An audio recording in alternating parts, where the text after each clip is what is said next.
Innal hamdalillah nahmaduhu wa nasta'inuhu wa nastaghfiruh wa na'udzu billahi min shururi anfusina wa min sayyiati a'malina man yahdihillahu fala mudilla lahu wa man yudlil fala hadiyalah.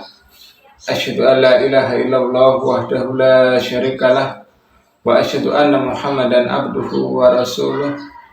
Ya ayyuhallazina amanu taqullaha haqqa tuqatih wa la tamutunna illa wa antum muslimun. Wa qala ta'ala ya ayyuhan nasu taqu rabbakumul ladzi khalaqakum min nafsin wahidah wa khalaqa minha zawjaha wa bassa minhuma rijalan katsiran wa nisaa'a wattaqullaha alladzi tasaaluna bihi wal arham innallaha kana 'alaikum raqiba. Wa qala ta'ala ya ayyuhalladzina amanu taqullaha wa qulu qawlan sadida yuslih lakum a'malakum wa yaghfir lakum dzunubakum wa man yuti'illaha wa rasulahu faqad faza fawzan 'azima. Amma ba'd, wa inna asdaqal hadits kitabullah wa khairal hadi hadi Muhammadin sallallahu alaihi wasallam wa syarrul umuri muhdatsatuha fa inna kulla muhdatsatin bid'ah wa kulla bid'atin dhalalah wa kulla dhalalatin finnar. Saudara kalian para pemirsa dimanapun Anda berada yang semoga dirahmati oleh Allah Subhanahu wa taala, kita bersyukur kepada Allah Subhanahu wa taala atas karunia kenikmatan yang Allah berikan kepada kita semua, kenikmatan yang kita tidak mungkin bisa untuk menghitungnya. Sebagaimana hal ini Allah Subhanahu wa taala berfirman, wa in ta'udu ni'matallahi la tuhsuha. Seandainya kalian menghitung nikmat Allah, saya kalian tidak akan mampu untuk menghitungnya. Satu nikmat mulai dari kita bangun tidur sampai kembali, semua Allah berikan nikmatnya pada kita semua. Maka dengan nikmat tersebut ya kita gunakan sebagai sarana untuk ketaatan kepada Allah Subhanahu wa taala agar nikmat tersebut langgeng di sisi kita, agar nikmat tersebut diberkahi oleh Allah Subhanahu wa taala. Kemudian salawat dan salam semoga selalu terlimpahkan, tercurahkan kepada Rasulullah Sallallahu Alaihi Wasallam, kepada para sahabatnya, kepada keluarganya, dan pada orang-orang yang setia menjunjung sunnah beliau hingga akhir zaman. Jemaah sekalian yang semoga dirahmati oleh Allah Subhanahu wa taala, sebagaimana yang telah kita rencanakan, kita tulis di pamflet jadwal untuk hari ini. Insya Allah kita kajian tematik. Kita mengambil judul haramnya kezaliman, dan kezaliman merupakan perkara yang haram. Jemaah sekalian yang semoga dirahmati oleh Allah Subhanahu wa taala, bahwasanya segala sesuatu yang haram itu sudah jelas, yang halal itu sudah jelas, maka yang haram adalah kita tinggalkan. Salah satunya adalah bentuk kezalimannya merupakan perkara yang haram, perkara yang harus kita tinggalkan karena akibatnya buruk, ya buruk dunia atau di akhirat. Jemaah sekalian yang semoga dirahmati oleh Allah Subhanahu wa taala, apa sih yang dimaksud dengan zalim? Ya, zalim ini memiliki pengertian, memiliki makna, yakni muzawajatul had, yakni melampaui batas. Wada'a syai' fi ghairi maudhi'i, ini meletakkan sesuatu bukan pada tempatnya. Kemudian zalim ini dibagi menjadi tiga. Yang pertama zalim kepada Allah, yang kedua kepada diri sendiri, kemudian kepada orang lain. Yang pertama adalah zalim kepada Allah Subhanahu wa taala. Ini merupakan kezaliman yang paling buruk, bahkan kekejian yang paling keji. Dan ini merupakan kezaliman yang paling besar, kezaliman atau dosa yang diampuni oleh Allah Subhanahu wa taala. Dan di sini Allah Subhanahu wa taala berfirman tentang masalah ini, inna syirka la dzulmun adzim. Sesungguhnya kesyirikan ini kezaliman yang paling besar, dalam surat Luqman ayat 13. Kemudian Rasulullah Sallallahu Alaihi Wasallam ditanya, para sahabat, ayu dzambi a'dzam, dosa apakah yang paling besar? Maka beliau menjawab, anta ja'alna lillahi niddan wa huwa khalaqaka. Engkau menjadikan Allah tandingan dengan Allah yang menciptakan. Jemaah sekalian yang semoga dirahmati oleh Allah Subhanahu wa taala. Maka kesyirikan ini menjadikan pelakunya ini kekal di neraka. Ini kezaliman dalam bentuk ini, atau kezaliman kepada Allah atau berbuat syirik, ini menjadikan pelakunya diancam kekal di neraka. Allah Subhanahu wa taala berfirman, "Innahu man yusyrik billahi faqad haramallahu 'alaihil jannah wa ma'wahun nar wa ma lidzalimina min ansar." Sesungguhnya orang yang menyekutukan Allah, maka akan Allah haramkan baginya surga dan tempat kembalinya di neraka, dan tidak ada penolong bagi orang yang buat zalim. Jamaah sekalian yang semoga dirahmati oleh Allah Subhanahu wa taala, ya semua dosa ini Allah ampuni kecuali kesyirikan, dan Allah tidak mengampuni pelaku kesyirikan. Sebagaimana Allah Subhanahu wa taala berfirman, "Innallaha la yaghfiru ayyushraka bihi wa yaghfiru ma duna dzalik liman yasha." Sesungguhnya Allah tidak mengampuni dosa syirik, dan Allah mengampuni dosa selain syirik yang Allah kehendaki. Jemaah sekalian yang semoga dirahmati oleh Allah Subhanahu wa taala, dan ini merupakan syirik akbar, syirik besar. Dan syirik ini juga menjadi dua, ya, ada syirik besar dan syirik kecil. Dan yang dimaksud syirik di sini apa? Ya, selain beribadah pada Allah, ya, beribadah pada selain Allah. Ya, intinya begini, orang syirik dia menduakan Allah, dia beribadah kepada Allah dan juga beribadah selain Allah. Dan ini kesyirikan dalam bentuk ini dosa besar yang menjadikan pelakunya kekal di neraka, bahkan bisa mengeluarkan dari agama. Salah satunya di sini bentuk kesyirikan adalah taqarrub atau mendekatkan diri kepada mayit, dan penghuni kubur mendekatkan diri kepada kubur, baik dari kuburan wali-wali atau orang soleh dan yang lainnya. Dan dia berdoa kepada mereka penghuni kubur, isti'anah atau minta perlindungan, istighosa, kemudian menyembelih dan bernazar kepada penghuni kubur, bahkan tawaf ke kuburan mereka dan bersumpah tak melakukan mereka. Dan bentuk kesyirikannya, ya ini berkeyakinan juga mereka penghuni kubur terhadap memberi manfaat dan menolak madarat.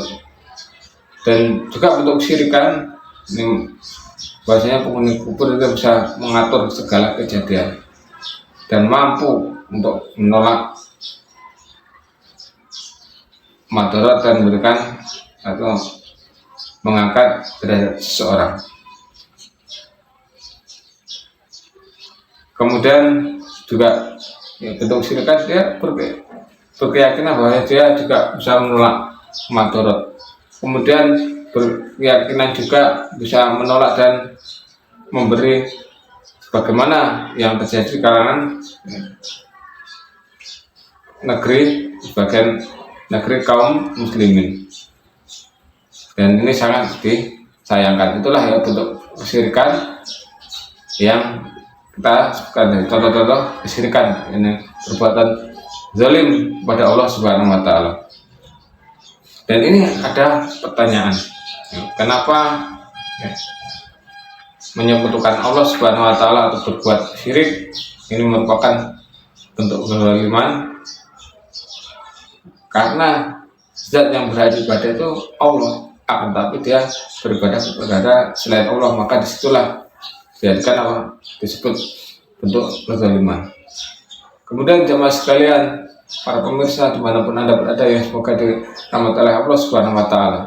Kemudian bentuk kezaliman yang kedua, yakni zalim kepada diri sendiri, zalimnya seorang hamba kepada diri sendiri. Yakni bagaimana orang itu menzalimi diri sendiri ya, atau berbuat zalim pada diri sendiri, yaitu dengan melakukan maksiat dan keluar dari ketaatan. Ini adalah merupakan bentuk kezaliman. Karena hak Allah Ta'ala itu yang harus ditindakan oleh hambanya adalah ya, diibadahi, kemudian ditauhidkan, diisahkan, kemudian ditaati, kemudian tidak dimaksiati, kemudian disyukuri dan tidak dikufuri. Apabila ya seorang hamba ini menyelisih semua hal tersebut, maka termasuk orang yang zalim, maksudnya orang yang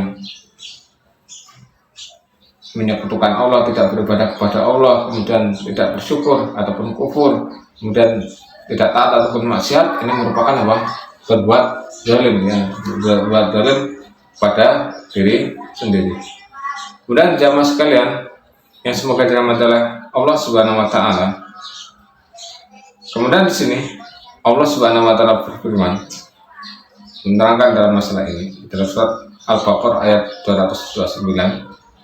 Waman yata'adda hududallahi faulaika humudz zalimun. Barang siapa yang melanggar hukuman-hukuman Allah, ketentuan-ketentuan Allah, maka anda termasuk orang-orang yang berbuat zalim. Kemudian dalam ayat lain dalam surat At-Talaq ya, Allah Subhanahu wa taala berfirman, "Tilka hududullah, waman yata'adda hududallahi faqad zalama nafsah." Itulah ya, ketentuan Allah, ya, hukum-hukum Allah. Barang siapa yang melanggar hukum-hukum Allah, maka dia telah menzalimi dirinya sendiri. Kemudian di sini ya kata Maimun bin Mihran, ya, inna rajula yaqra'ul Qur'an wa huwa yal'an nafsah. Bahwa sesungguhnya seorang membaca Al-Qur'an akan tetapi dia melaknat dirinya. Maka ditanya ya, Maimun tersebut, orang tersebut Maimun bin Mihran, wa kaifa yal'an nafsahu, bagaimana dia melaknat dirinya? Maka beliau menjawab atau beliau membaca Al-Quran, ala laknatullahi ala dzalimin. Ketahuilah ya, laknat Allah itu bersama orang-orang yang berbuat zalim. Apa yang dimaksud dengan laknat? Laknat itu adalah dijauhkan dari rahmat Allah. Kemudian saudara sekalian, para pemirsa dimanapun anda berada, ya sesungguhnya Allah ini adalah kaya dari hambanya. Dia tidak butuh kepada hambanya ya. Karena apa? Tidaklah ya bermanfaat ya, ketaatannya itu, ketaatan orang yang taat bagi Allah itu tidak ada manfaatnya. Adapun orang yang bermaksiat itu tidak membahayakannya. Akan tapi ya, itu semua bermanfaat bagi ya, diri hamba sendiri, ataupun juga melanggar ketentuan tersebut ini berbahaya pada dirinya sendiri. Kemudian di sini Allah Subhanahu wa taala berfirman, man amila sholihan falinafsi wa man asaa fa 'alaiha wa ma rabbuka bidzalamin lil abid. Barang siapa yang beramal soleh maka untuk dirinya, dan barang siapa yang buat keburukan maka pada dirinya, dan tidaklah Rabbmu berbuat zalim kepada hambanya. Jadi intinya, kalau orang yang melakukan ketaatan itu kembali pada dirinya sendiri, atau orang yang melakukan maksiat, orang yang melakukan kemungkaran ini kembali pada dirinya sendiri, tidak bermanfaat bagi Allah dan tidak membahayakan Allah Subhanahu wa taala. Jamaah sekalian yang semoga dirahmati oleh Allah Subhanahu wa taala, dan barang siapa yang menyekutukan Allah Subhanahu wa taala, maka dia telah bermaksiat kepada Allah Subhanahu wa taala. Kemudian dia tidak berbuat zalim melainkan pada dirinya. Jadi kalau seorang buat syirik, buat maksiat, semua maksiat-maksiat yang lainnya, ini pada hakikatnya dia mendolimi dirinya sendiri. Karena dengan kezaliman tersebut, dengan maksiat tersebut, ya, dia akan mendapatkan dampaknya, ya, dampaknya baik dunia ataupun di akhirat. Kemudian di sini Allah Subhanahu wa taala berfirman, "Wa ma zalamuna walakin kanu anfusahum yadzlimun." Tidaklah mereka itu mendolimi Allah, akan tapi mereka mendolimi dirinya sendiri. Jadi orang yang berbuat maksiat, orang yang melanggar aturan-aturan Allah itu tidaklah mendolimi Allah, akan tapi mereka itu mendolimi diri sendiri. Jamaah sekalian yang semoga dirahmati oleh Allah Subhanahu wa taala. Kemudian untuk zalim yang ketiga, yakni zalim kepada orang lain. Apa bentuk kezaliman kepada orang lain? Ya, salah satunya dengan memukul atau intinya melukai perasaannya, baik jasadnya, kemudian mengambil haknya, kemudian mengambil haknya termasuk ya mengambil hartanya, ya mengambil hartanya tanpa hak, ya, kemudian merendahkan ya, kehormatannya di hadapan orang lain.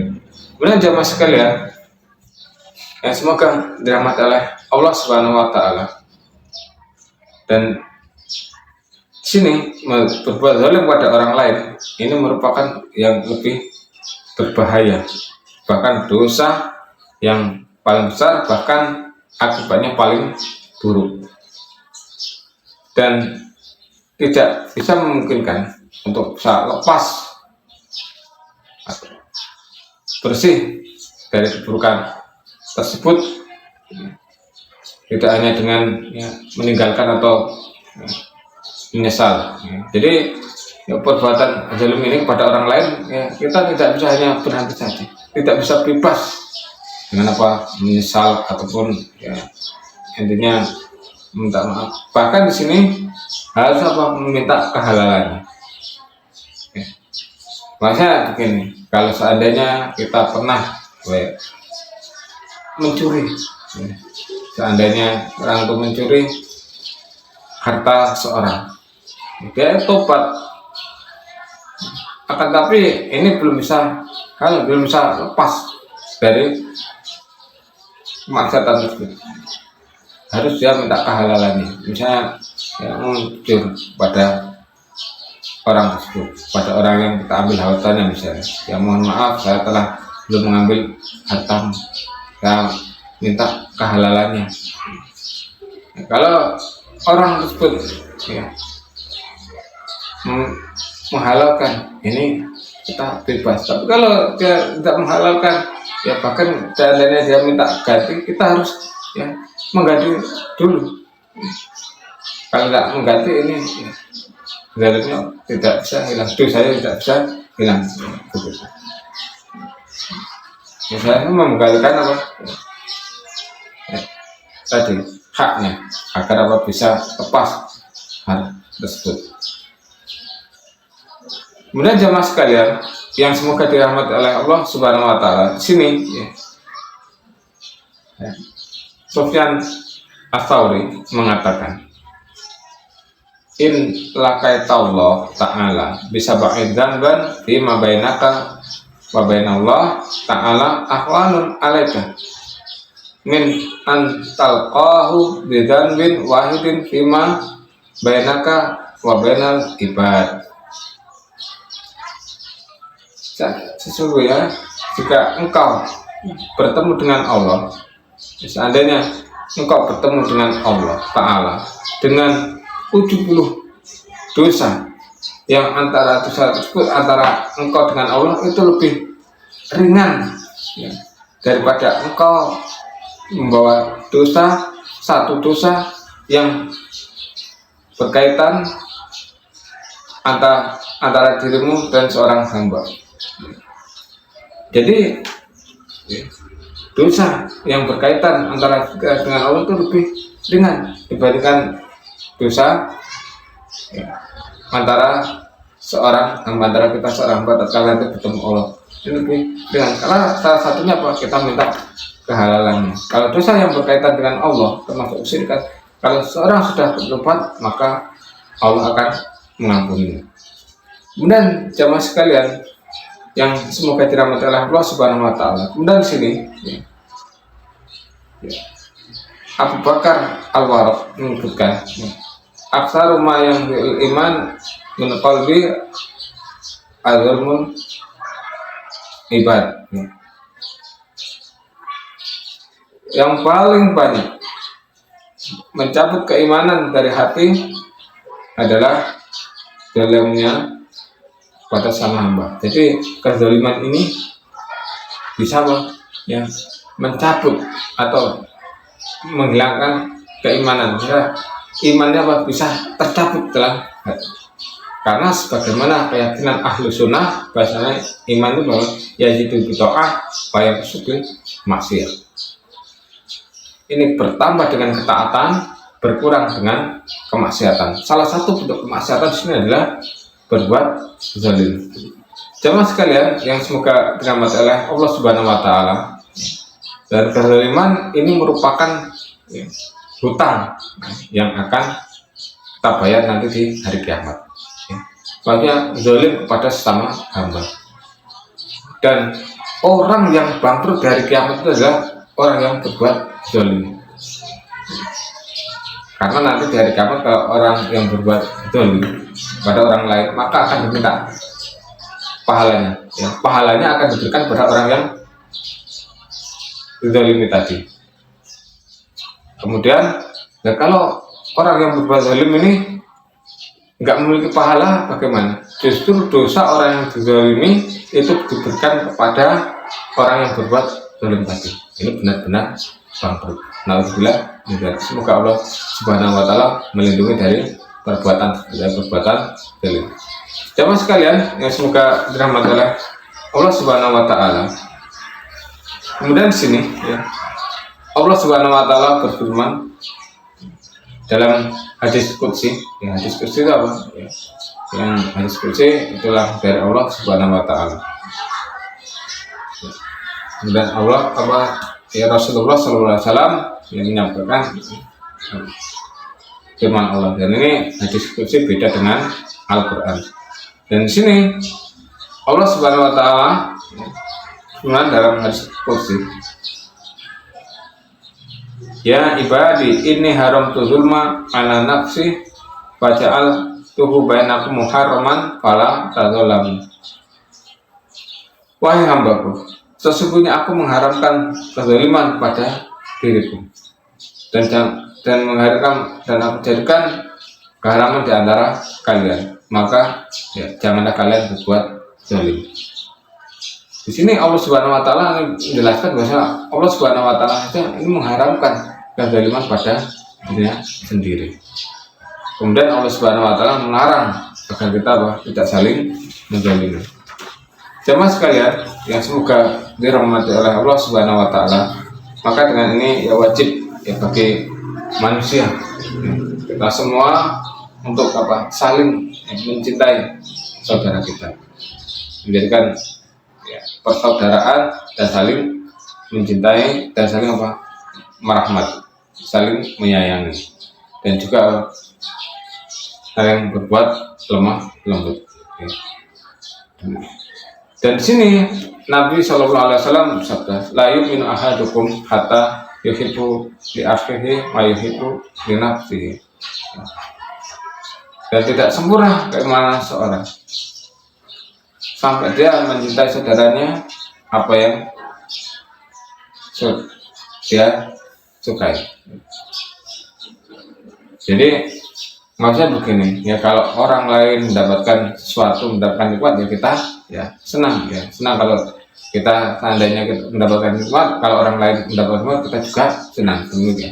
Kemudian ya, seorang mukmin agar iman sempurna dia ya, wajib melakukan demikian, yang mencintai saudaranya.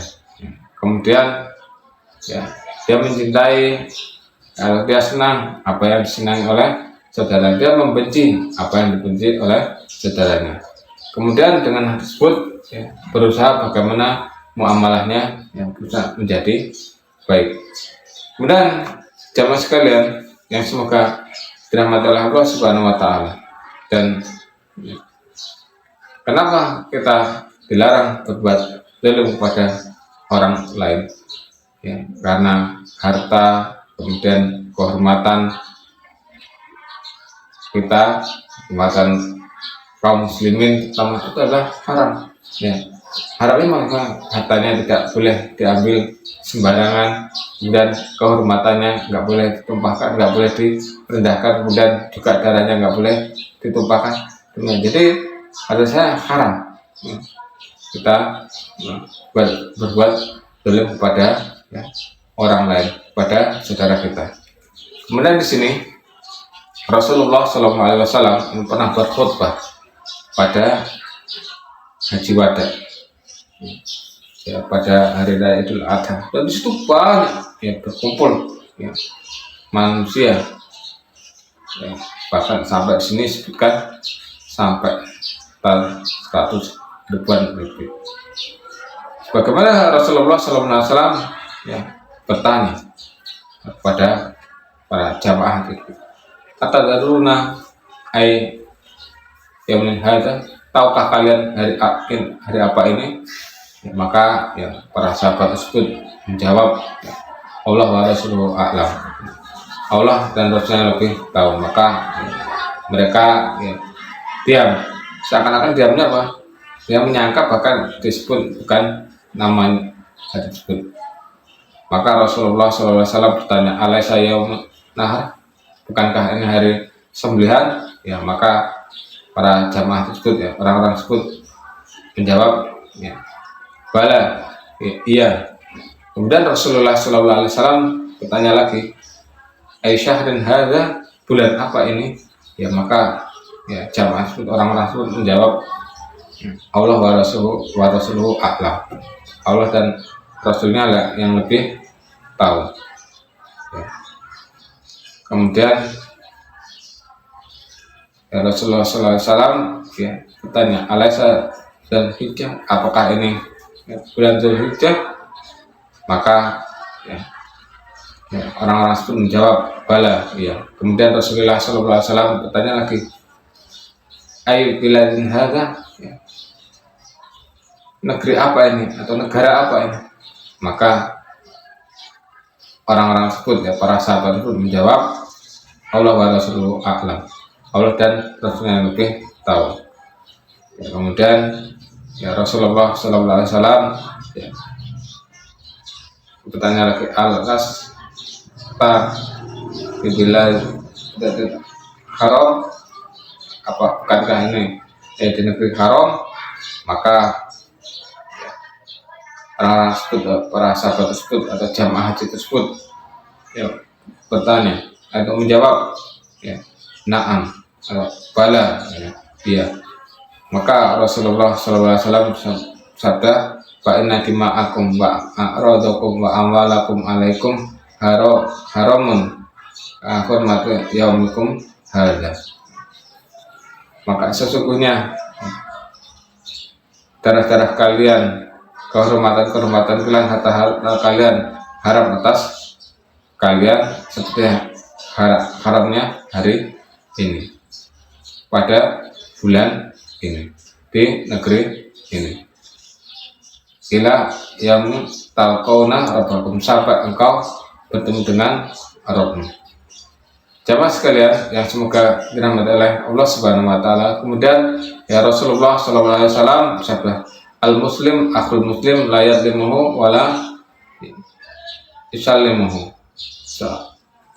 Orang muslim itu saudara bagi muslim yang lainnya, maka janganlah berbuat zalim dan jangan merendahkan. Maka di sini Rasulullah SAW ya, melarang untuk menzalimi ya, saudara kita sesama muslim, dan juga saling merendahkan ya. Ya, karena ini termasuk perbuatan ya, buruk ya. Maka ya, hendaklah seorang muslim itu nantiasa berbuat baik kepada saudaranya, hendaklah menjauhi ya, kezaliman, perbuatan zalim dalam bentuk apapun ya, karena ya nanti ya, di hari kiamat ya, kita akan menjadi orang yang bangkrut ya, sehingga pahala yang kita ya, raih, yang kita usahakan nanti bisa menjadi hilang. Nauzubillah dari. Mungkin ini saja yang bisa kita sampaikan kesempatan kali ini, mudah-mudahan bermanfaat untuk kita semua. Kurang lebihnya saya mohon maaf, dan kepada Allah saya mohon ampun. Akhirnya kita cukupkan pertemuan kita kali dengan doa kafaratul majelis. Subhanakallahumma wa bihamdika asyhadu an la ilaha illa anta astaghfiruka wa atubu ilaik. Assalamualaikum warahmatullahi wabarakatuh.